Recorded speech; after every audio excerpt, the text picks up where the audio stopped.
சரி, இந்த பாட்டில் வாங்குனீங்க, தண்ணி குடிச்சு முடிச்சிட்டீங்க. இதை தூக்கி போடுறதுக்கு முன்னாடி என்ன செய்வீங்க? கொடுங்க சார்.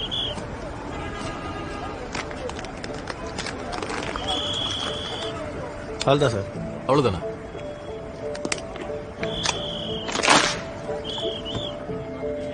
பாத்தீங்களா, பழைய ஷேப்புக்கு வந்துருச்சு.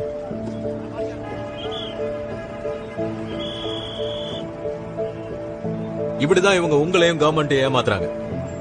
இதுல குழா தண்ணியை பிடிச்சு மறுபடியும் உங்களுக்கே வித்துருவானுங்க. அப்படி நடக்கூடாதுன்னா சொல்றேன், இப்படி கொடுங்க. சார். இந்த மூடிய நல்லா அழுத்தி இப்படி வச்சு உள்ளதெல்லாம் முடிஞ்சது.